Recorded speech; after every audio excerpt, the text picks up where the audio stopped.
bilionário entrou no tribunal com os documentos do divórcio, até que sua esposa chegou segurando o bebê deles. E o que aconteceu?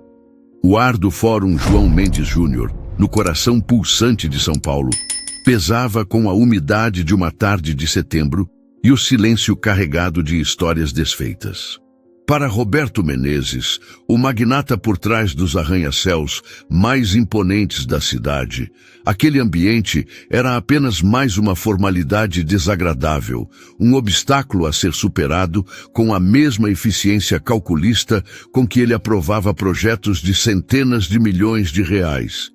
Ele atravessou o saguão principal, seus sapatos italianos de couro polido, ecoando no mármore desgastado, um som agudo que cortava o murmúrio constante de advogados apressados e famílias ansiosas. Cada passo era uma contagem regressiva para o fim de um capítulo que ele mesmo havia se empenhado em encerrar. Na sua pasta de couro não havia plantas de um novo empreendimento, mas os papéis do divórcio, o ponto final legal em seu casamento com Isadora Nogueira. Um casamento que começara com a promessa de um futuro compartilhado e terminara em um silêncio ensurdecedor, preenchido apenas pelo zumbido de e-mails e notificações de negócios. Roberto conferiu o relógio, um Patek Philippe que valia mais do que o carro da maioria das pessoas ali. 14h48. 12 minutos de antecedência. A pontualidade era uma religião para ele, um pilar de controle em um mundo caótico. Mas ali, naquele corredor labiríntico e mal iluminado, o controle parecia uma ilusão. Aquilo não era uma fusão empresarial, era a dissolução de uma vida. Ele se lembrava vagamente de uma conversa com seu advogado, Dr. Alencar, um homem pragmático e caro, que mencionara a necessidade de documentação extra por causa da criança. Roberto apenas assentiu, a mandíbula travada. A criança. Era assim que ele se referia a Bernardo em sua própria mente, como um item em uma lista de pendências, uma complicação logística. Ele sabia da existência do filho, claro. Cada notificação do Hospital Albert Einstein, cada cobrança do pediatra, cada e-mail de Isadora com atualizações era devidamente recebido, lido por sua assistente e arquivado em uma pasta digital chamada Pessoal Isadora. Uma pasta que ele nunca abria. A sala 304, vara da família, tinha uma porta de madeira escura que rangeu ao ser empurrada. O interior era decepcionantemente banal. Uma iluminação fria de lâmpadas fluorescentes banhava o ambiente com uma luz pálida, revelando o carpete puído e os móveis de madeira escura que já tinham visto dramas demais. Seu advogado já estava à mesa, organizando uma pilha de documentos com a precisão de um cirurgião. Dr. Menezes, cumprimentou Alencar, a voz neutra. Pronto! Vamos acabar logo com isso, respondeu Roberto, a voz mais ríspida do que pretendia. Ele se sentou, e o único sinal de sua agitação interior foi o tamborilar impaciente de seus dedos na superfície polida da mesa. O juiz, um homem de seus 60 e poucos anos, com cabelos grisalhos e uma expressão de tédio profissional, pigarreou.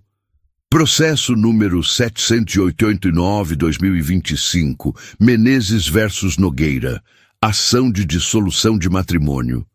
Foi então que a porta da sala se abriu novamente. Um rangido lento e deliberado que, por algum motivo, fez a nuca de Roberto se arrepiar. Ele não se virou. Em negociações de alto risco, aprendera a ignorar distrações, a manter o foco absoluto no objetivo. Mas o silêncio que se seguiu àquele rangido era diferente. Era um silêncio denso, carregado de significado. E então, os passos, suaves, quase hesitantes. Os mesmos passos que Isadora dava nas madrugadas, tentando não acordá-lo quando ele finalmente chegava em casa depois de uma teleconferência com investidores em Dubai. Com licença, meritíssimo, a voz dela soou, e foi como se uma corrente elétrica percorresse a espinha de Roberto. Peço desculpas pelo atraso. Ele se virou. E o mundo parou. Isadora estava parada na entrada, a silhueta emoldurada pela luz do corredor. Mas ela não estava sozinha. Em seus braços, aninhado em uma manta azul clara que realçava a cor de mel dos olhos dela, estava um bebê. Um menino de 5 meses, com um tufo de cabelo escuro e rebelde, e olhos que eram uma cópia inconfundível dos seus. O mesmo cinza-aço que intimidava conselhos de administração e aniquilava concorrentes. O bebê, Bernardo, estava acordado, a pequena mão fechada em um punho minúsculo, os olhos curiosos varrendo o ambiente estranho, completamente alheio ao fato de que sua simples presença acabara de demolir a fortaleza emocional de seu pai. A respiração de Roberto ficou presa na garganta. Não era a surpresa. Ele sabia de Bernardo desde o dia em que o resultado positivo do teste de gravidez apareceu em seu e-mail, encaminhado por Isadora com uma única frase: "Precisamos conversar." O choque era por vê-lo pela primeira vez. Era como se olhar em um espelho que não refletia apenas suas feições, mas cada escolha, cada omissão, cada ato de indiferença que o levara até aquele exato momento. Os olhos de Isadora encontraram os dele através da sala. Não havia raiva neles, o que de alguma forma tornava tudo infinitamente pior. Havia apenas uma resignação calma, a aceitação de quem já havia esperado tudo e agora não esperava mais nada. O juiz ergueu o olhar dos papéis, sua expressão mudando de enfado para uma atenção cautelosa. "Senhora Nogueira, eu não tinha sido informado da presença de um menor na audiência de hoje." "Nem eu, meritíssimo," respondeu Isadora, a voz firme, enquanto ajeitava Bernardo no outro braço com a fluidez de quem aprendeu a fazer tudo com uma mão só. "Mas a babá teve uma emergência e eu não podia adiar esta audiência novamente." As palavras o atingiram como um soco. Quantas vezes ele havia adiado? Quantas vezes a fizera reorganizar sua vida em torno da agenda dele, apenas para que sua assistente, a eficiente e impessoal Vanessa, ligasse no último minuto com uma desculpa sobre uma reunião inadiável. Roberto Menezes construiu um império sendo o homem mais forte em qualquer sala. Mas ali, naquela sala de tribunal fria e impessoal, observando a mulher que ele um dia amou segurar o filho que ele nunca se deu ao trabalho de conhecer, ele percebeu que todo o seu poder, toda a sua fortuna, não significavam absolutamente nada. As duas pessoas mais importantes de sua vida estavam a poucos metros de distância, e para elas, ele era apenas um estranho. Um estranho com o mesmo sobrenome e os mesmos olhos.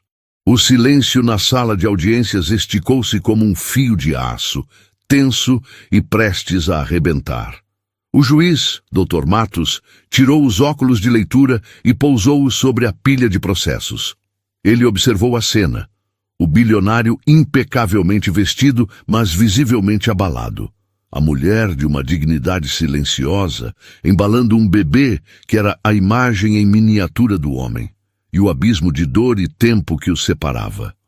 Era um drama familiar, como tantos outros que já havia presidido, mas havia algo ali, uma corrente subterrânea de tragédia e oportunidade que o fez hesitar. "Dadas as circunstâncias," disse ele finalmente, a voz ressoando no silêncio, "e a presença do menor, que altera fundamentalmente a natureza desta discussão, declaro um recesso de 20 minutos. Sugiro que as partes usem este tempo para conversar. Talvez encontrem um terreno comum que não estava nos autos do processo." "Doutor."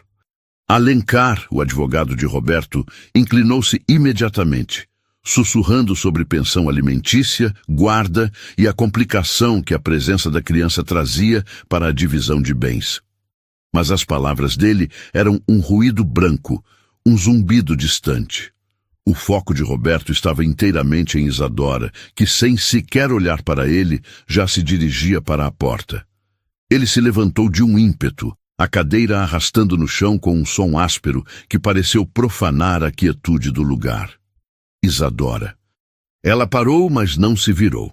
Bernardo, sentindo a tensão no corpo da mãe, começou a resmungar, um som baixo e queixoso que puxou algo dentro do peito de Roberto, um instinto primitivo que ele não sabia que possuía.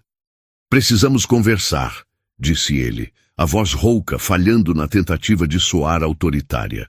Isadora finalmente se virou, e o movimento foi lento, deliberado.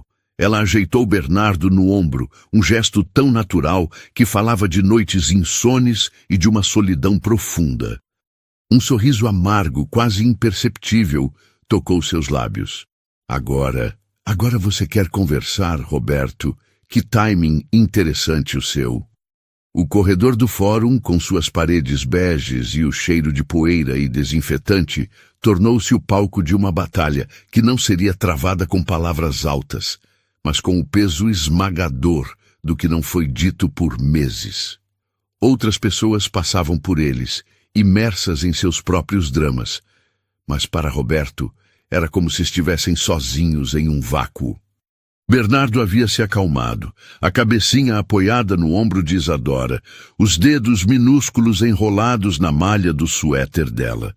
Roberto se viu incapaz de desviar o olhar. Ele estudava cada detalhe.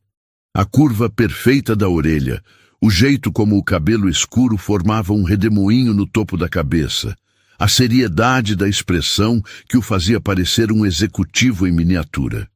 Ele tem o seu queixo teimoso, disse Isadora, a voz desprovida de emoção, notando o escrutínio de Roberto. E os seus olhos. Quando ele fica bravo, parece um mini-ditador prestes a demitir alguém. Eu vejo, gaguejou Roberto, as palavras soando inadequadas, clínicas. Vê? Você está olhando para ele como se fosse um balanço trimestral, Roberto. Analisando os ativos, calculando o potencial. Você não está vendo seu filho, está vendo uma anomalia nos seus planos. O sangue subiu ao rosto de Roberto. Isso não é justo. A risada de Isadora foi curta e sem alegria. Justo? Você quer falar sobre o que é justo? Eu passei 36 horas em trabalho de parto, Roberto. 36 horas. E você sabe onde estava? Ele sabia. A memória, que ele havia suprimido com tanto afinco, voltou com a força de um trem desgovernado. A suíte presidencial do Four Seasons, em Lisboa. A reunião para fechar a aquisição do grupo lusitano, um negócio que o colocaria no topo do mercado europeu. Ele recebera a ligação do hospital às 2 da manhã, horário local. Silenciou o telefone, dizendo a si mesmo que o trabalho de parto poderia levar dias, que ele pegaria o próximo voo. Mas então veio a chamada de emergência de um sócio, um problema com as cláusulas, uma ameaça de cancelamento. Lisboa, ele sussurrou, a palavra saindo como uma confissão. Lisboa, ela confirmou, a voz cortante. Fechando um negócio que sua equipe de 20 pessoas poderia ter finalizado, enquanto seu filho nascia. Enquanto eu estava sozinha, com medo e com uma hemorragia que assustou os médicos. Bernardo se mexeu, sentindo a angústia na voz da mãe, e soltou um pequeno suspiro. Isadora imediatamente suavizou, o instinto maternal superando a raiva. Ela beijou o topo da cabeça dele, murmurando palavras de conforto que Roberto não conseguiu ouvir. A ternura daquele gesto, um ato de amor tão puro e inconsciente, quebrou algo dentro dele. Não foi feito para provocá-lo, pelo contrário, foi a prova de que ele não era mais parte daquela equação. Ela era um universo completo para aquele menino, porque ele, o pai, havia escolhido ser um buraco negro. Eu não sabia das complicações, disse ele, a voz baixa. Teria sabido se tivesse atendido uma das 27 ligações, ou se tivesse retornado uma das mensagens, ou se tivesse ido a uma única consulta em 9 meses. A voz dela permanecia estável, mas ele podia ver o leve tremor em suas mãos. Eu te mandei as fotos do ultrassom, Roberto. Eu te mandei um vídeo quando ele começou a chutar. Eu liguei chorando quando o médico disse que ele estava pélvico e que talvez precisássemos de uma cesárea de emergência. Cada frase era uma nova facada. Ele se lembrava das notificações, dos anexos que ele via na tela do celular e descartava com um deslizar de dedo, pensando, vejo isso depois. O depois que nunca chegava. Na noite em que ele nasceu, continuou ela, até o último minuto eu achei que você ia entrar por aquela porta do hospital. Mesmo depois de tudo, uma parte estúpida de mim acreditava que, na hora que realmente importasse, você apareceria. Roberto quis se defender, quis falar sobre a pressão, sobre os prazos, sobre a responsabilidade que sentia por seus milhares de funcionários. Mas de pé naquele corredor, olhando para o filho que nunca segurara e para a mulher cuja força ele havia subestimado tanto, todas as suas desculpas soavam como pó. Eu estava construindo um futuro para nós, disse ele, as palavras ocas até para seus próprios ouvidos. Não, Isadora corrigiu, com uma simplicidade devastadora. Você estava construindo um império para você. Nós éramos apenas um item na sua lista de espera, aguardando pacientemente por um encaixe na sua agenda. De um segurança do fórum passou, o rádio crepitando com códigos indecifráveis, e o som pareceu trazê-los de volta à realidade. Isadora olhou para Bernardo, que adormecera em seu ombro, o pequeno punho ainda cerrado em seu suéter. Quando ela ergueu os olhos para Roberto novamente, algo havia mudado. A raiva dera lugar a um cansaço profundo. Eu não estou tentando te punir, Roberto. Eu só cansei de ser invisível. A frase o atingiu com a força de uma revelação, porque era verdade. Em algum ponto da jornada, ele havia feito as duas pessoas mais importantes de sua vida desaparecerem. Não por maldade, mas pelo crime muito mais sutil e cruel da indiferença. E agora, com os papéis do divórcio esperando por uma assinatura, ele percebeu que estava prestes a tornar a invisibilidade deles permanente e legal. Novo conhecimento sugerido 0950. Perfeitamente. Dando continuidade exatamente de onde paramos, mergulhando ainda mais fundo na tensão do corredor e nas consequências das escolhas de Roberto. A frase de Isadora, eu só cansei de ser invisível, pairou no ar pesado do corredor, mais demolidora do que qualquer grito ou acusação. Invisível. A palavra ecoou na mente de Roberto, desmantelando a imagem que ele tinha de si mesmo, a de um arquiteto de destinos, um homem que construía o futuro. Ele não construía. Ele apagava. Apagava a esposa, o filho, a própria vida fora das salas de reunião. O recesso de 20 minutos concedido pelo juiz se transformara em uma eternidade naquele corredor, um purgatório de mármore e luz fria, onde Roberto era forçado a encarar o fantasma de suas próprias decisões. Ele olhou para Bernardo, adormecido no ombro de Isadora, uma pequena vida que respirava alheia ao terremoto que sua simples presença havia causado. O menino era a prova viva e pulsante de um mundo inteiro que acontecera sem ele. Invisível, repetiu Roberto, a voz um sussurro rouco. Eu nunca quis que você se sentisse assim. Isadora soltou um suspiro, não de impaciência, mas de um esgotamento que parecia vir da alma. Você nunca quis muitas coisas, Roberto. Você nunca quis perder uma oportunidade de negócio, nunca quis parecer fraco diante de um concorrente, nunca quis delegar uma decisão crucial. O problema é que, para garantir tudo o que você não queria perder, você abriu mão da única coisa que deveria ter protegido: nós. Ela o encarou, e pela primeira vez em meses, ele viu uma centelha da mulher por quem se apaixonara. Não a figura resignada da sala de audiências, mas uma mulher de uma força feroz, forjada no fogo da decepção. Você tem alguma ideia do que é passar uma madrugada inteira cronometrando contrações sozinha, com o celular na mão, esperando que ele toque, sabendo que a pessoa do outro lado do mundo está mais preocupada com as cláusulas de um contrato do que com o nascimento do próprio filho? A memória de Lisboa voltou a assombrá-lo, mas desta vez com detalhes que ele havia se forçado a esquecer. A garrafa de vinho do Porto de 50 anos que o presidente do grupo lusitano abrira para celebrar. O brinde ao futuro, o seu futuro. Enquanto isso, a 8.000 quilômetros de distância, o futuro dele, o verdadeiro, lutava para vir ao mundo. Eu recebi as ligações, Isa, mas a negociação era complexa. Havia milhões em jogo, o sustento de milhares de famílias que dependem da Menezes Construtora. Ele tentou, a voz soando patética até para si mesmo. Era a justificativa padrão, o escudo que ele sempre usava para se defender de qualquer acusação de negligência pessoal. O trabalho era sua nobreza, sua desculpa universal. Famílias? Ela rebateu, a voz subindo um tom, atraindo o olhar de um advogado que passava apressado. Não use outras famílias como seu álibi, Roberto. Não quando você destruiu a sua. Você acha que eu não sei como funciona? Você tem uma equipe dos melhores executivos do país.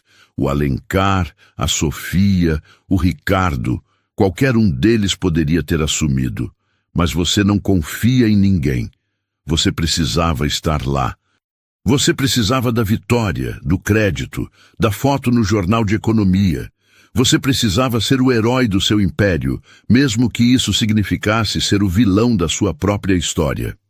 Cada palavra era um prego sendo martelado em seu caixão de desculpas.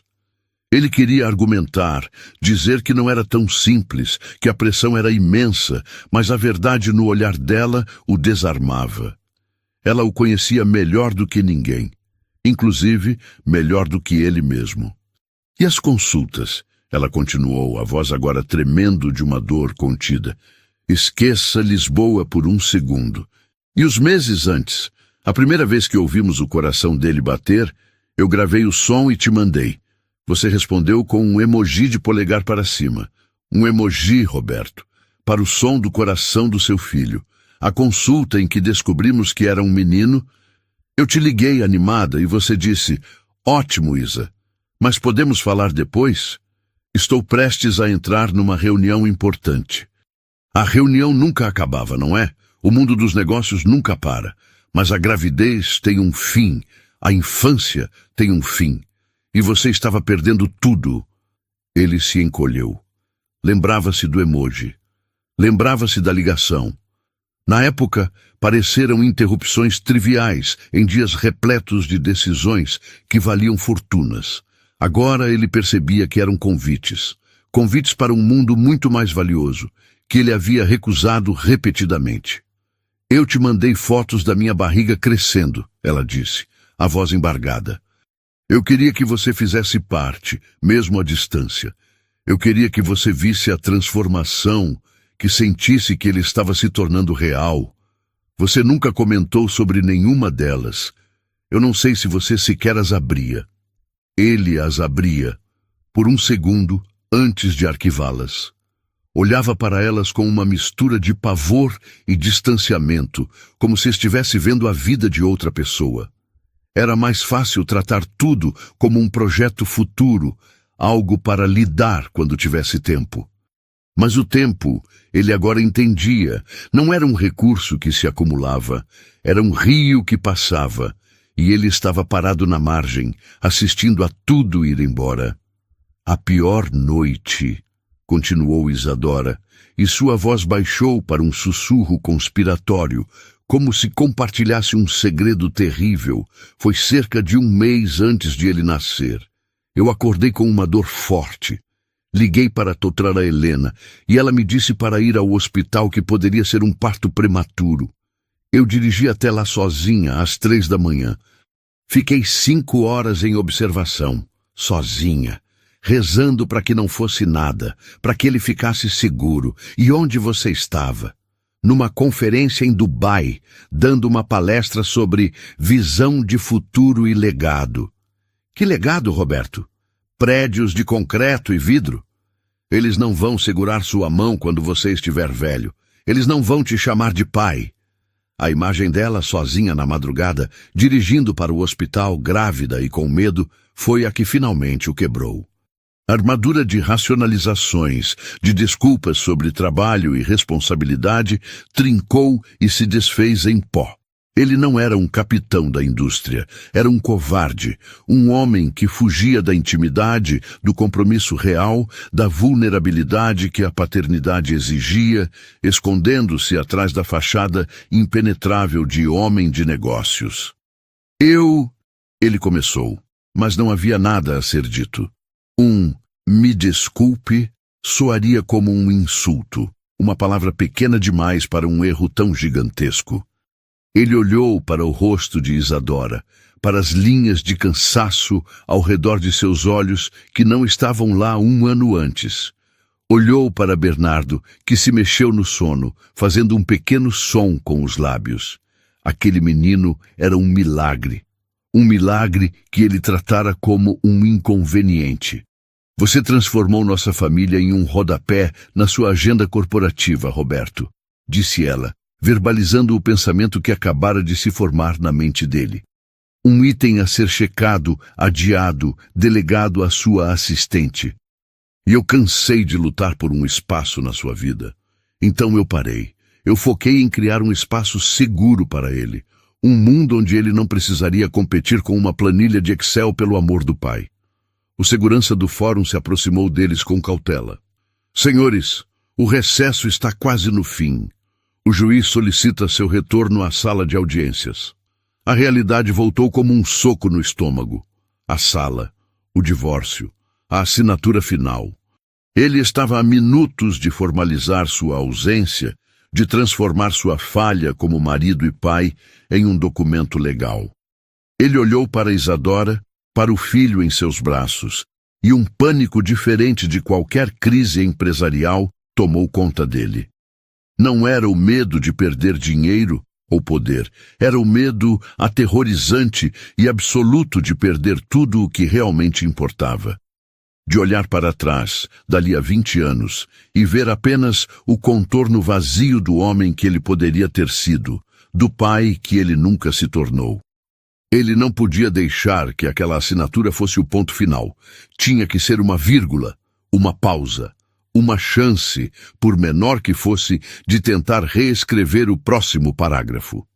Quando voltaram para a sala 304, o ar parecia ainda mais rarefeito. Roberto sentia os olhares de seu advogado e do juiz sobre ele, mas sua atenção estava cravada em Isadora, que se sentara na cadeira ao lado de sua advogada, embalando Bernardo, que agora resmungava, começando a acordar. O juiz Matos pigarreou, pronto para retomar o processo. Bem, espero que o recesso tenha sido produtivo. Se as partes estiverem prontas, podemos prosseguir com os termos da dissolução. Meritíssimo, Roberto o interrompeu, a voz surpreendentemente firme. Todos na sala se viraram para ele. Eu gostaria de fazer um pedido. A palavra de Roberto, meritíssimo, cortou o ar viciado da sala de audiências com a precisão de um bisturi. O juiz Matos, que já ajeitava os óculos para ler os termos finais do acordo, parou e ergueu as sobrancelhas. Dr. Alencar, o advogado de Roberto, enrijeceu-se na cadeira, um claro sinal de que aquilo não fazia parte do roteiro meticulosamente planejado. Do outro lado, Isadora, que embalava um Bernardo agora desperto e resmungão, ergueu o olhar, uma expressão de cautela e exaustão em seu rosto. Ela já vira Roberto usar daquela mesma entonação para dominar salas de reunião e virar negociações perdidas. Era a voz do homem que não aceitava um não. Prossiga, Dr. Menezes, disse o juiz, o tom neutro mal escondendo uma nova centelha de interesse. Roberto se levantou, não com a arrogância de quem está acostumado a comandar, mas com a hesitação de quem pisa em terreno desconhecido. Seus olhos não estavam no juiz, mas fixos em Isadora e no pequeno ser em seus braços, que agora o encarava com aqueles mesmos olhos cinzentos, curiosos e sem julgamento. Meritíssimo, eu peço um adiamento. Um murmúrio percorreu o pequeno grupo. Alencar inclinou-se para sussurrar algo, Mas Roberto o ignorou. Um adiamento? Questionou o juiz. Com base em quê? Os termos já foram acordados por ambas as partes. Com base no fato de que eu fui um completo idiota, disse Roberto, a voz baixa, mas audível para todos. A honestidade crua da frase chocou o ambiente. E com base no fato de que eu acabei de conhecer meu filho, há 27 minutos. Ele olhou para o relógio, o mesmo que antes marcava sua eficiência, agora marcando o início de sua consciência. Eu passei os últimos 5 meses tratando a existência dele como um item secundário na minha vida. Eu não posso assinar um documento que torna essa ausência permanente sem antes tentar entender o que eu perdi, tentar provar, talvez para mim mesmo mais do que para qualquer outra pessoa, que posso ser mais do que o homem que fui até hoje. Ele se virou para Isadora e pela primeira vez não havia estratégia em seu olhar. Apenas um apelo nu. Eu peço 30 dias, 1 mês, antes de qualquer decisão final sobre guarda, visitação ou o fim do nosso casamento. 1 mês para aprender. O silêncio que se seguiu foi profundo. Isadora o encarava, o rosto uma máscara indecifrável. Ela já tinha ouvido promessas antes. Promessas de vou diminuir o ritmo. Esse é o último grande projeto. Depois disso teremos mais tempo. Todas se provaram vazias. Por que essa seria diferente? O juiz Matos, um homem que via o pior dos dramas humanos diariamente, observou a troca com uma sabedoria cansada. Ele se dirigiu a Isadora.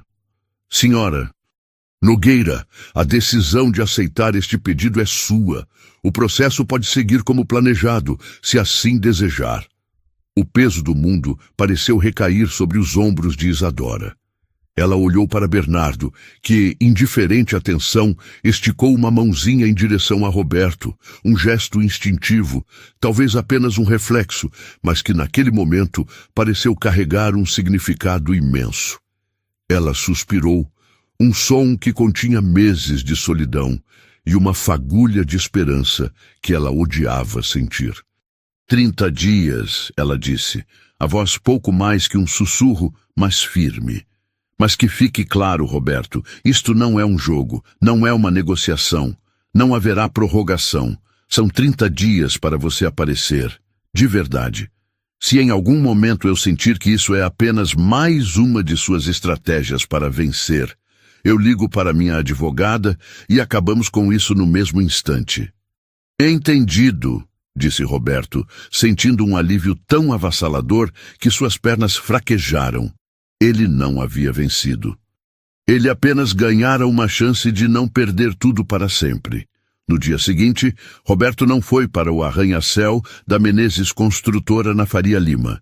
Em vez disso, seu carro de luxo, um Audi preto blindado, parou em frente a uma loja de artigos infantis na rua Oscar Freire, um oásis de cores pastéis e objetos macios em meio às boutiques de grife. Ele entrou na loja às 10 da manhã, vestido com um terno que custava mais do que o estoque de muitas prateleiras, e sentiu-se mais deslocado do que em qualquer reunião com investidores estrangeiros. Uma vendedora sorridente se aproximou. Pois não, senhor. Procurando um presente? Eu preciso de tudo, disse Roberto, a frase saindo sem jeito. Para um menino, 5 meses. A vendedora piscou confusa. Tudo como, senhor? O enxoval completo? Tudo como em nada. Eu não tenho nada. Ele sentiu a necessidade de explicar, a vergonha queimando em seu rosto. Eu sou o pai. E eu estive ausente. Preciso começar do zero. A expressão da vendedora mudou de profissional para compreensiva. Ela era uma mulher mais velha, com olhos gentis que pareciam dizer que ele não era o primeiro, nem seria o último pai perdido a cruzar aquela porta. Pelas 2 horas seguintes, Roberto foi guiado por um universo desconhecido de mamadeiras anticólicas, chupetas ortodônticas, fraldas de diferentes tamanhos, cremes para assadura, móveis musicais e berços que se transformavam em camas. Ele, que negociava contratos de bilhões com uma análise fria dos dados, agora ouvia atentamente sobre a importância de um colchão com a densidade correta e a diferença entre um bode de algodão pima e um de algodão egípcio. Ele comprou tudo, não com a alegria de um pai preparando o ninho, mas com o desespero de um homem tentando preencher um vazio de 5 meses com objetos. O porta-malas de seu carro foi abarrotado de caixas e sacolas, uma tentativa material de compensar sua falha emocional. O verdadeiro teste, no entanto, veio 3 dias depois. Isadora enviou uma mensagem curta. Bernardo tem consulta de rotina com o pediatra amanhã. Dr. Arthur, em Moema. 15 horas. Se quiser ir. O "se quiser" era uma faca de 2 gumes, um convite e um teste. Roberto respondeu imediatamente: estarei lá. Ele chegou à clínica pediátrica com 20 minutos de antecedência, o coração batendo mais rápido do que antes de qualquer apresentação para o conselho. A sala de espera, com suas paredes coloridas e brinquedos espalhados, cheirava a álcool e a um leve adocicado de leite. Quando Isadora entrou, carregando Bernardo em um bebê conforto, o mundo de Roberto se concentrou neles. Ele se levantou sem saber o que fazer. "Oi", disse ele. "Oi", respondeu ela sem sorrir, mas sem a hostilidade do fórum. Na sala do Dr. Arthur, um homem de meia idade com uma calma contagiante, Roberto sentou-se em uma cadeira no canto, sentindo-se um intruso. O médico, ciente da situação por Isadora, conduziu a consulta com uma naturalidade que incluía Roberto em cada passo. "Pai, pode segurá-lo aqui enquanto eu o examino?", pedia ele. Roberto pegou o filho nos braços pela primeira vez. O peso era surpreendente, sólido e quente. O cheiro de bebê, uma mistura de leite e talco, o inebriou. Bernardo o encarou com seus grandes olhos cinzentos e Roberto sentiu um nó na garganta. Enquanto o Dr. Arthur falava sobre curvas de crescimento, introdução alimentar e os próximos saltos de desenvolvimento, Roberto percebeu a verdade esmagadora. Ser pai não era sobre prover, era sobre estar presente. Era saber que o filho odiava o sabor de mamão, mas amava o de pera. Era saber que ele dormia melhor com o som de ruído branco. Era conhecer as pequenas coisas que formavam a grande coisa que era a vida de seu filho. Detalhes que Isadora dominava e que para ele eram um idioma estrangeiro. O mais importante nesta fase, para o desenvolvimento emocional dele, disse o Dr. Arthur ao final, olhando diretamente para Roberto, é a previsibilidade. É ele saber que pode contar com as pessoas que o amam. Presença vale mais que qualquer presente caro. A frase ecoou em sua mente até o sábado seguinte, o dia que Isadora, com relutância, concordou em deixá-lo passar algumas horas sozinho com Bernardo. Ela chegou ao seu apartamento gigantesco e impessoal na Vila Nova Conceição, um lugar decorado por um designer famoso, mas que não tinha alma. Ela entregou-lhe o bebê e uma bolsa que parecia conter o suficiente para uma expedição ao Ártico. As mamadeiras estão na geladeira, é só aquecer em banho-maria. Ele geralmente tira uma soneca por volta do meio-dia. Se ele chorar muito, pode ser cólica, e se você entrar em pânico... Eu te ligo, completou Roberto. Não, disse ela surpreendendo-o. Apenas o segure firme. Cante para ele. Sua voz é a mesma minha. Ele vai reconhecer. Às vezes, tudo o que eles precisam é saber que não estão sozinhos. E então, ela se foi. O silêncio que se instalou no apartamento foi o mais alto que Roberto já ouvira. Ele e o filho se encararam. Bernardo, sentado em um tapete de atividades que Roberto comprara, olhou para ele com uma curiosidade solene. Roberto, sentado no chão de mármore frio, sentia-se um impostor. Então, começou ele, sentindo-se um idiota por falar com um bebê. O que a gente faz agora? Como se entendesse, Bernardo esticou os bracinhos e fez um som borbulhante. Roberto, sem saber o que fazer, pegou um chocalho colorido e o balançou. Bernardo riu. Uma risada genuína, um som de sinos que encheu o apartamento estéril com mais vida do que qualquer festa que ele já dera ali. Roberto riu também, surpreso. Ele balançou o chocalho de novo, e de novo. Por 20 minutos, a única coisa que importava no mundo era o som daquele chocalho e a risada de seu filho. A hora da mamadeira foi um desastre cômico. Ele aqueceu demais, depois esfriou demais, derrubou água no chão. Mas quando finalmente acertou a temperatura e sentou-se na poltrona de design desconfortável, com Bernardo nos braços, algo mágico aconteceu.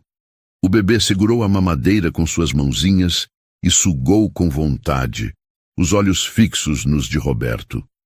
Naquele momento, não havia império, não havia negócios, não havia divórcio. Havia apenas ele e seu filho, conectados pelo ato mais simples e fundamental de nutrição. Bernardo adormeceu em seus braços, o corpo pequeno e quente completamente relaxado contra seu peito. Roberto ficou imóvel, com medo de quebrar o encanto. Ele olhou para o rosto sereno do filho, para os cílios longos sobre a bochecha rosada, e sentiu uma onda de amor tão feroz e avassaladora que o deixou sem ar. Não era o amor calculado que ele achava que sentiria. Era um amor visceral, protetor, um amor que redefinia todas as suas prioridades em um único e silencioso instante. Ele, Roberto Menezes, o homem que movia mercados, estava completamente e irrevogavelmente rendido por um ser de 7 quilos. E pela primeira vez em muito tempo, ele se sentiu verdadeiramente rico. As 3 semanas seguintes se desdobraram como um filme em câmera lenta para Roberto. Os dias eram divididos em 2 realidades paralelas que colidiam de forma cada vez mais violenta. Pela manhã, ele era o Dr. Menezes, o titã do mercado imobiliário, presidindo reuniões, analisando projeções financeiras e tomando decisões que afetavam o horizonte de São Paulo. Mas à tarde, e em todos os momentos que conseguia roubar, ele era apenas o Roberto, o pai aprendiz. Ele aprendeu a decifrar os diferentes tipos de choro de Bernardo, o agudo da fome, o irritado do sono, o queixoso da fralda suja. Descobriu que o menino adorava o som de bossa nova, especialmente a voz suave de João Gilberto, que o acalmava quase instantaneamente. Aprendeu a arte de dar banho em um bebê escorregadio, uma operação que exigia mais concentração e destreza do que a negociação de uma cláusula contratual complexa. Isadora observava tudo com uma distância cautelosa. Ela não oferecia elogios, mas também não criticava. Apenas cumpria o combinado, permitindo que Roberto entrasse lentamente na rotina que ela construíra sozinha. A cada visita, ela notava pequenas mudanças. O apartamento de Roberto, antes um showroom frio, agora tinha um canto com um tapete de atividades colorido e uma cesta de brinquedos. A foto de Bernardo que ela lhe dera estava na mesa de cabeceira dele, no lugar onde antes ficava um prêmio de empresário do ano. Eram migalhas, ela sabia, mas eram migalhas de um homem que nunca antes se permitira deixar nada além do trabalho invadir seu espaço sagrado. Ele estava tentando. A questão que a assombrava era: por quanto tempo? A vida de Roberto era feita de crises e oportunidades inadiáveis. Era uma questão de tempo até que uma delas surgisse e colocasse à prova aquela nova e frágil dedicação.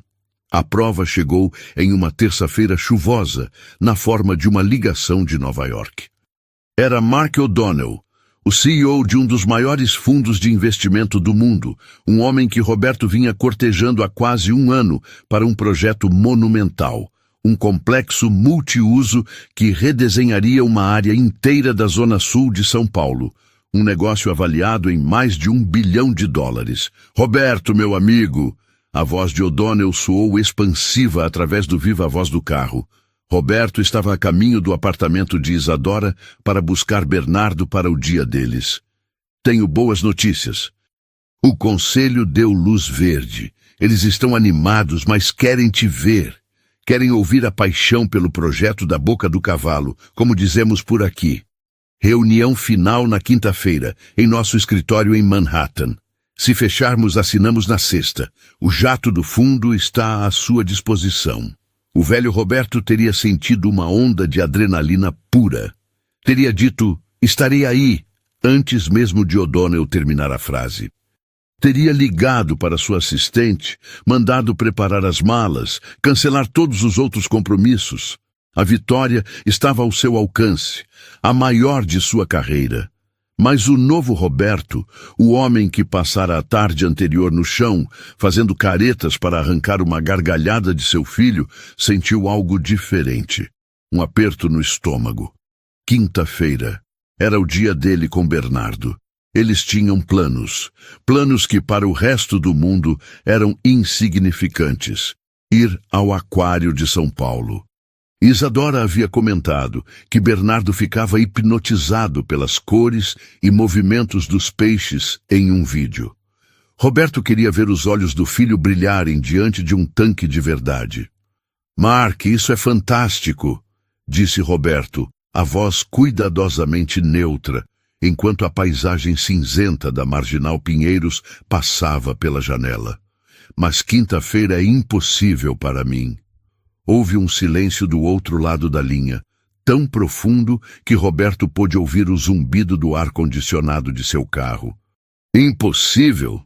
Repetiu O'Donnell, a incredulidade clara em sua voz. Roberto, estamos falando do projeto Horizonte, o maior negócio da sua vida.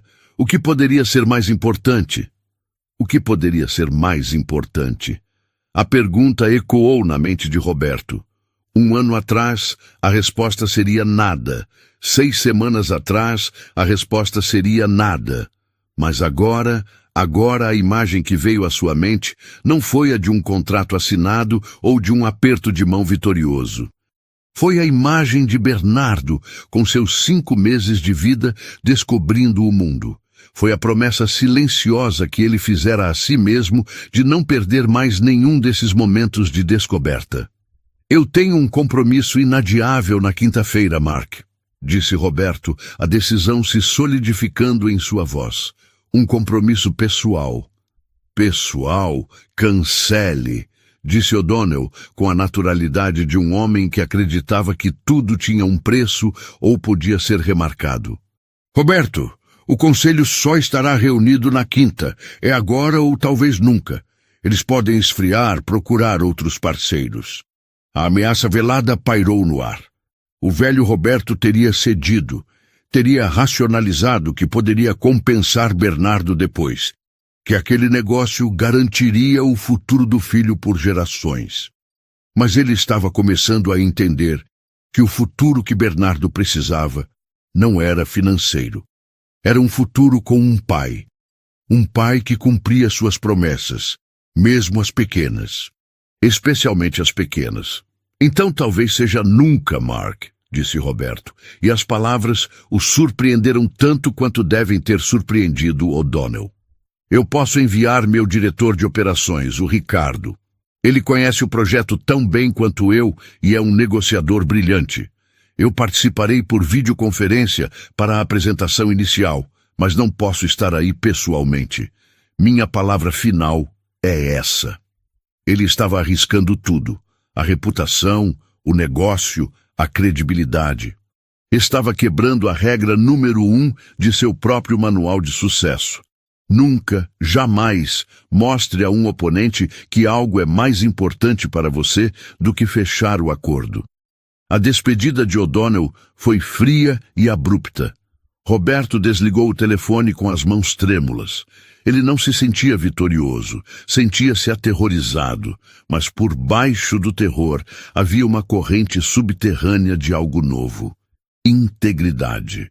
Ele havia feito uma escolha, não com base no que era mais lucrativo ou estratégico, mas com base no homem que ele queria se tornar.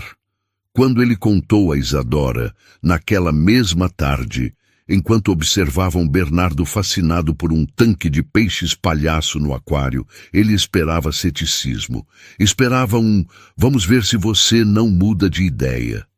Em vez disso, ela apenas o observou por um longo momento, os olhos buscando algo no fundo dos dele. O'Donnell te ligou? Ela perguntou, lembrando-se do nome que ele mencionara com tanta frequência no passado. Sim, ele não ficou feliz. E você? Ela perguntou, a voz suave. Você não está arrependido? Roberto olhou para Bernardo, que batia a mãozinha no vidro, balbuciando de excitação para os peixes coloridos. Ele olhou para o brilho nos olhos do filho, um brilho que dinheiro nenhum no mundo poderia comprar. Não, disse ele, e a verdade daquela única palavra o preencheu com uma paz que ele não sentia há anos. Pela primeira vez, eu sinto que estou exatamente onde deveria estar. Isadora não disse nada. Apenas estendeu a mão, e por um breve instante, seus dedos tocaram os dele sobre o carrinho de bebê. Não foi um gesto de reconciliação nem de perdão. Foi mais simples e talvez mais significativo. Foi um gesto de reconhecimento. Ela estava vendo. Vendo que talvez, apenas talvez, a mudança que ela tanto desejara e pela qual tanto sofrera estava finalmente começando a acontecer. Ele não podia apagar os erros do passado, mas naquele dia chuvoso de São Paulo, em frente a um tanque de peixes, Roberto Menezes escolheu o seu presente. E ao fazê-lo, começou a construir um futuro completamente diferente. Naquela noite, a notícia chegou.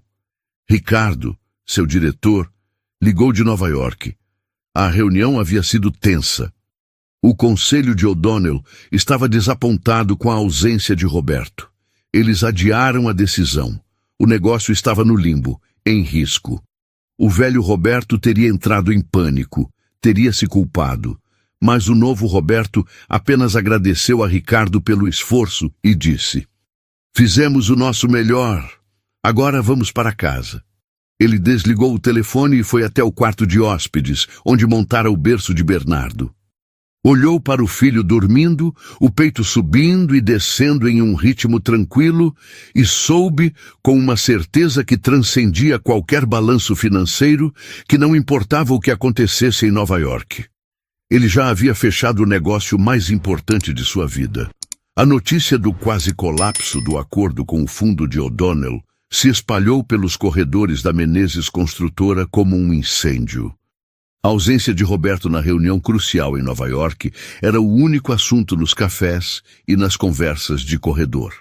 Para uma empresa construída sobre a imagem de seu líder onipresente e implacável, aquilo era mais do que um boato, era um tremor sísmico. A convocação para uma reunião de emergência do Conselho Administrativo não foi uma surpresa, foi uma inevitabilidade. Na segunda-feira seguinte, Roberto entrou na sala de reuniões do 3º andar, um espaço panorâmico com vista para a cidade que ele ajudara a moldar. O ar estava carregado de uma tensão palpável. Sentados ao redor da imensa mesa de jacarandá estavam os guardiões de seu império. Otávio Drummond, um banqueiro de investimentos da velha guarda que fora o primeiro a apostar em Roberto. A elegante e perspicaz Beatriz Lacerda, herdeira de uma fortuna industrial e a voz da razão no conselho. E outros 5 executivos e investidores, cujas expressões variavam da preocupação à hostilidade declarada. "Roberto", começou Otávio, sem rodeios, assim que a porta se fechou. "Precisamos de uma explicação. O que diabos aconteceu em Nova York? Mark O'Donnell me ligou no fim de semana. Ele estava furioso. Disse que você demonstrou um desprezo chocante pelo negócio. São palavras dele. Roberto permaneceu de pé, as mãos nos bolsos, uma postura relaxada que contrastava violentamente com a atmosfera da sala. Ele não ia se sentar, não ia se colocar na mesma posição defensiva de sempre. O que aconteceu, Otávio, é que eu tinha um compromisso, disse ele, a voz calma. Um compromisso? Retrucou um dos conselheiros mais jovens, um tubarão do mercado financeiro chamado Cássio. Um compromisso de US$1 bilhão foi o que você jogou pela janela. Soubemos que era um compromisso pessoal. Que tipo de compromisso pessoal vale mais do que o maior projeto da história desta empresa? Roberto caminhou lentamente até a janela, olhando para a cidade lá embaixo. Os prédios que antes lhe pareciam troféus, agora pareciam apenas prédios. O tipo de compromisso que, se eu perdesse, não poderia ser recuperado no próximo trimestre fiscal, disse ele, virando-se para encará-los. Eu passei o dia com meu filho. Um silêncio atordoado tomou conta da sala. Filho. A maioria deles nem sabia que Roberto tinha um filho. Sua vida pessoal era uma caixa preta. Beatriz Lacerda, que sempre tivera um instinto aguçado para as correntes humanas por trás dos números, inclinou-se para a frente. Roberto, nós entendemos a importância da família, mas certamente poderia ter sido remarcado. Você poderia ter levado seu filho para Nova York. Existem soluções. Não, Beatriz, não existem, disse Roberto. A solução não é encaixar minha família nos intervalos do meu trabalho. A solução é construir uma vida onde meu trabalho não devore minha família.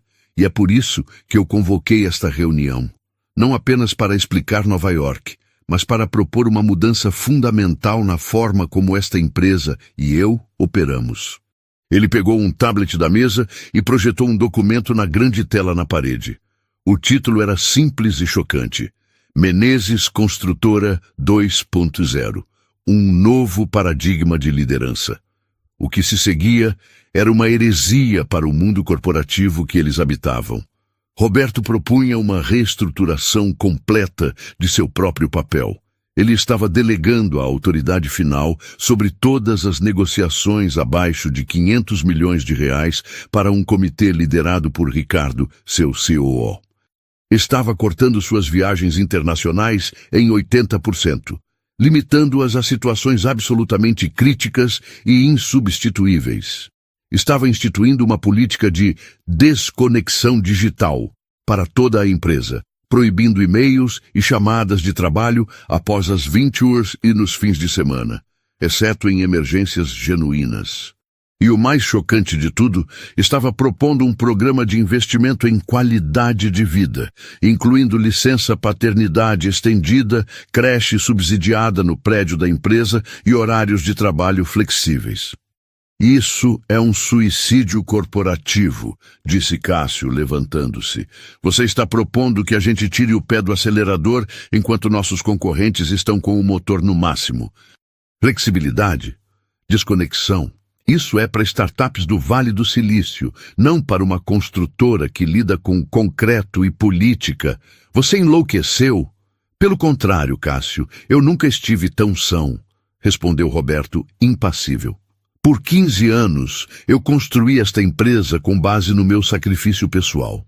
E eu exigi, silenciosamente, o mesmo sacrifício de todos que trabalham aqui. Eu criei uma cultura de burnout, onde o sucesso é medido pelo número de horas que você passa longe da sua família. E sabe o que eu descobri? Isso não é sustentável, nem para mim, nem para a empresa. Um líder esgotado toma decisões ruins. Uma equipe esgotada perde a criatividade. O acordo de Nova York não foi perdido porque eu não fui. Ele está em risco porque eu criei uma cultura onde meu principal executivo, Ricardo, sentiu que precisava me imitar em vez de usar seus próprios talentos para negociar. Otávio Drummond, o banqueiro, coçou o queixo, pensativo. A intenção é nobre, Roberto. Mas o mercado não se importa com nobreza. Ele se importa com resultados. Como você garante que essa humanização Não vai nos custar nossa vantagem competitiva? Eu não garanto, admitiu Roberto, e a honestidade da frase surpreendeu a todos novamente. É um risco, mas eu aposto que uma equipe descansada, motivada e feliz, que sente que a empresa se importa com sua vida fora daqui, vai produzir resultados melhores e mais inovadores, a longo prazo, do que uma equipe que vive no limite do esgotamento.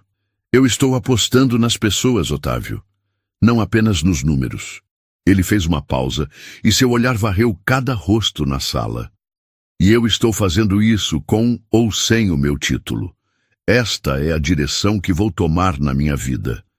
Se o conselho decidir que essa direção não é compatível com o cargo de CEO, eu entenderei. Podem me remover. Mas eu não vou mais sacrificar minha chance de ser pai no altar desta empresa. Eu prefiro vender minha participação e construir prédios de brinquedo no chão do quarto do meu filho a perder mais um dia da vida dele. A declaração final pairou no ar como uma bomba. Ele não estava pedindo permissão. Estava declarando seus termos. Estava colocando a própria presidência em jogo, o império que ele construíra do nada, por algo que eles não podiam quantificar em uma planilha, a paternidade. Beatriz Lacerda foi a primeira a quebrar o silêncio. Eu já perdi um casamento para esta indústria, disse ela, a voz surpreendentemente pessoal. E vi meu pai, o fundador da empresa que herdei, ter um ataque cardíaco em sua mesa aos 58 anos. Talvez ele esteja certo. Talvez a loucura não seja mudar, mas continuar no mesmo caminho e esperar um resultado diferente. A discussão que se seguiu foi a mais acalorada da história do conselho, mas a posição de Roberto era inabalável. Ele não estava negociando, estava informando. Ao final de 2 horas, a votação foi apertada, mas a proposta passou, com um período de teste de 6 meses. Beatriz e Otávio, os 2 conselheiros mais influentes, deram a ele o voto de confiança de que precisava. Naquela noite, Roberto foi ao apartamento de Isadora. Bernardo já dormia. Eles se sentaram na pequena varanda do apartamento dela, com a vista para os telhados do bairro, um cenário muito diferente da vista panorâmica de seu escritório. Ele contou a ela sobre a reunião, sobre a proposta, sobre o ultimato que dera. Isadora ouviu em silêncio, o rosto iluminado pela luz suave de um abajur. Quando ele terminou, ela não disse parabéns ou estou orgulhosa. Ela apenas o observou com uma intensidade que o fez se sentir completamente exposto. O homem por quem me apaixonei, disse ela, a voz baixa, era um arquiteto sonhador que queria construir casas bonitas para as pessoas viverem. Em algum lugar ao longo do caminho, ele se perdeu e se tornou um empresário que só queria construir prédios mais altos que os dos outros. Ela fez uma pausa e um pequeno sorriso, o primeiro sorriso genuíno que ele via em meses, tocou seus lábios. Acho que aquele arquiteto talvez ainda esteja aí, debaixo de todos aqueles ternos caros. Naquele momento, sob o céu de São Paulo, Roberto não se sentia como um CEO que acabara de arriscar seu império. Ele se sentia como um homem que acabara de encontrar o caminho de volta para casa. A reconstrução de sua carreira havia começado. E com ela, a possibilidade, ainda que frágil e distante, da reconstrução de sua família. 2 anos. No mundo dos negócios de Roberto, 2 anos eram um ciclo completo. O tempo para um projeto sair do papel, erguer-se contra o céu e ser inaugurado com champanhe e cobertura da imprensa. Mas na nova economia de sua vida, a economia da alma, 2 anos foram o tempo necessário para a mais complexa e gratificante de todas as construções, a de uma família.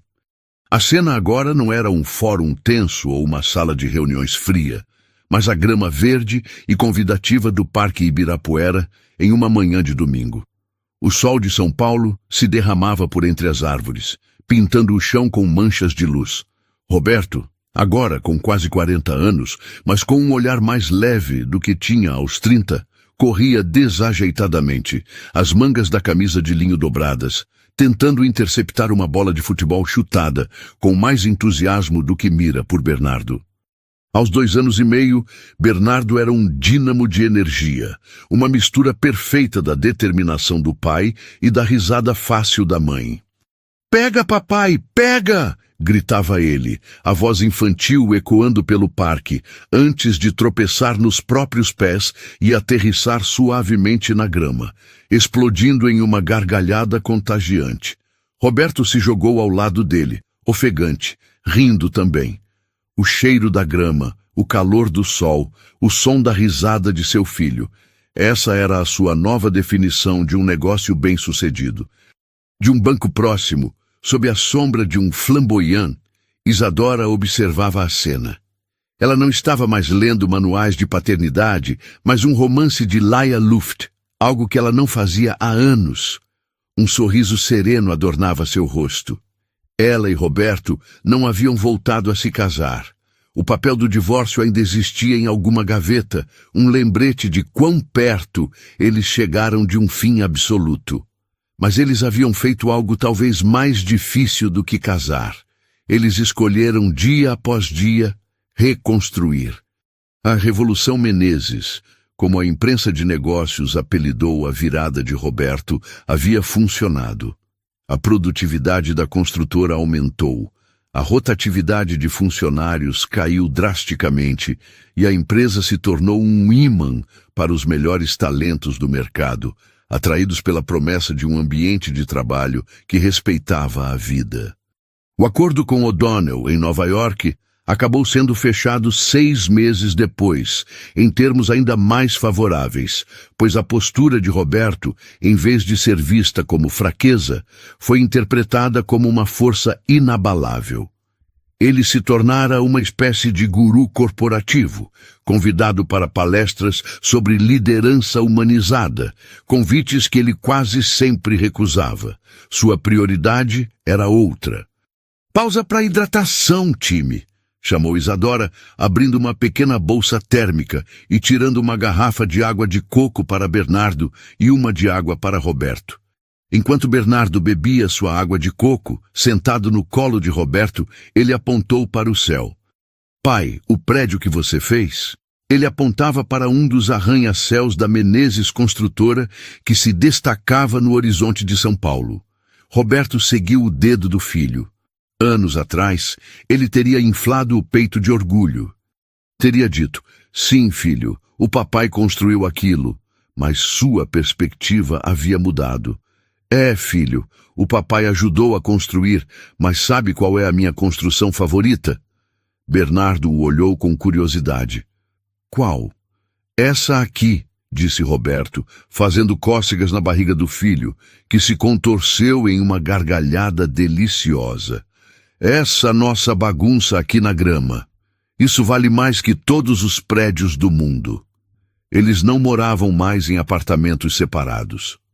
Há cerca de 1 ano, compraram uma casa em um bairro arborizado, com um quintal grande o suficiente para Bernardo correr. Não era a cobertura de vidro de Roberto, nem o pequeno e aconchegante apartamento de Isadora. Era um espaço novo, um território neutro onde eles poderiam construir novas memórias, sem os fantasmas das antigas. Nos fins de semana, a rotina era sagrada. Passeios de bicicleta no parque, sorvete na padaria da esquina, onde o dono já conhecia Bernardo pelo nome, almoços de domingo na casa da mãe de Isadora, onde Roberto, o ex-bilionário ausente, agora era apenas o genro que finalmente aprendeu a chegar na hora. "Sabe do que eu me lembrei hoje?" disse Isadora mais tarde, enquanto caminhavam de mãos dadas, com Bernardo adormecido no carrinho. "Do quê?" perguntou Roberto. "Daquela audiência no fórum, do seu rosto quando me viu entrar com ele. Parecia que você tinha visto um fantasma." Roberto sorriu, um sorriso melancólico. Não era um fantasma, era o meu futuro, que eu estava prestes a jogar fora. Às vezes, eu ainda acordo no meio da noite e penso no que teria acontecido se você não tivesse entrado por aquela porta. Se a babá não tivesse tido aquela emergência, eu teria assinado aquele papel, Isa, e minha vida hoje seria vazia, um amontoado de conquistas que não significam nada. Mas eu entrei, disse ela, apertando a mão dele. E você pediu por 30 dias, e o mais importante, você fez cada um deles valer a pena.